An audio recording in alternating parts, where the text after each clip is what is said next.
Puan menghitam menyaksikan Yang Hao yang terdorong mundur jauh ke belakang akibat dari serangan Xiaoyan. Bahkan komandan kelima menampakkan raut serius, menyadari bahwa meski keduanya sama-sama berada di level bintang 5 Daosun, kekuatan mereka jelas tidak berada di satu tingkatan.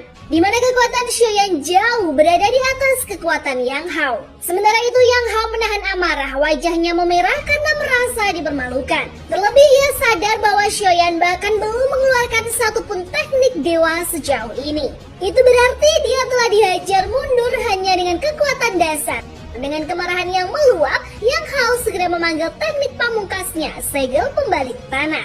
Ia mendorong teknik geraknya langkah ular naga ke batas tertinggi, lalu melepaskan teknik segel dewa secara penuh, kali ini dengan ekspresi dingin dan niat menghancurkan. Namun entah mengapa, firasat buruk mulai menjalari perasaan Yang Hao sesaat setelah ia melontarkan teknik pamungkas segel pembalik tanah ke arah Xiaoyan. Sebuah bahaya yang tak kasat mata namun terasa begitu nyata, dan ternyata instingnya tak meleset. Dalam sekejap, lantai panggung batu di bawah kakinya retak dan meledak, memperlihatkan semburan magma keemasan menyala yang melesat seperti naga api dari kedalaman bumi. Pilar panas tersebut menghantam tubuhnya dengan dahsyat, membuat tubuh sang komandan ketiga terpental keras, memuntahkan darah segar dari mulutnya. Serangan itu begitu tiba-tiba, tak terlihat datangnya, namun kekuatannya cukup untuk melumpuhkan Yang Hao seketika.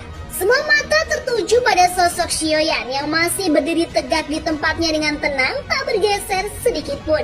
Seolah-olah badai barusan hanyalah angin lalu. Baru setelah itu dengan sikap santun, Xiaoyan merapatkan kedua tangan di depan dada, membungkuk tipis ke arah Yang Hao sebagai bentuk penghormatan. Ia bahkan mengucapkan terima kasih karena sang komandan telah meluangkan waktu untuk menghadapi dirinya tanpa kekerasan berlebihan.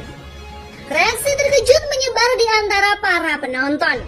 Lin Kuan dan rekannya, komandan kelima, menyimpan keterkejutan di mata mereka. Melihat Yang Hao, seorang ahli puncak bintang 5 Daosun, dikalahkan dengan begitu mudah oleh Xiaoyan yang bahkan belum mengeluarkan teknik dewa adalah kenyataan yang sulit mereka cerna, apalagi bagi Lin Kuan yang sudah lama merasa tergeser oleh bocah berbakat itu.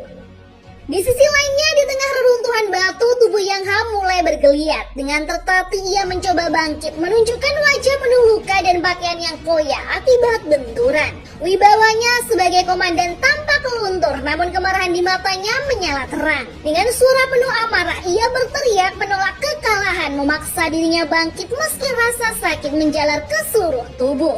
Dalam sekejap tubuhnya berubah menjadi kilat, menerjang Xiaoyan sekali lagi dengan niat menghancurkan. Namun Xiaoyan tanpa banyak ekspresi menghilang dari tempatnya seperti bayangan dan dalam sekejap telah muncul di hadapan Yang Hao, menghantam dadanya dengan tela. Tubuh sang komandan terbental lagi, memuntahkan darah untuk kedua kalinya. Di mata Xiaoyan, Yang Hao kini tak lebih dari sekedar latihan ringan.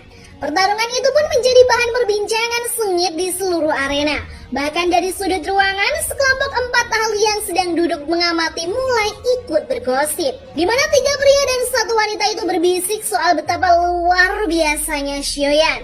Meskipun secara peringkat ia hanya Daosun bintang 5, namun Doki yang bersemayam di tubuhnya jauh melampaui level itu, kemungkinan karena pengaruh api surgawi yang ia miliki.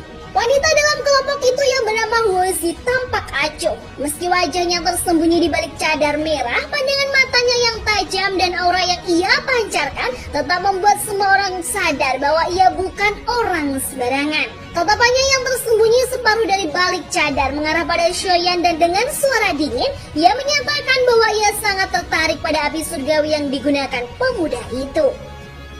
Sementara itu, Xiaoyan hanya menghela nafas pelan. Ia sadar Yang Hao masih belum menyerah dan tampaknya berniat menyerang lagi. Namun sebelum niat itu terlaksana, suara tajam dan dingin menggema di seluruh ruangan memerintahkan Yang Hao untuk mundur. Beberapa saat kemudian sosok baru melayang turun ke arena. Seorang pria berperawakan kuat dengan armor perak menyilaukan. Kehadirannya langsung disambut penuh rasa hormat oleh Lin Kuan dan komandan kelima. Tidak lain dan tidak bukan, dialah Lin Xiu, komandan kedua dari tentara teredam hitam.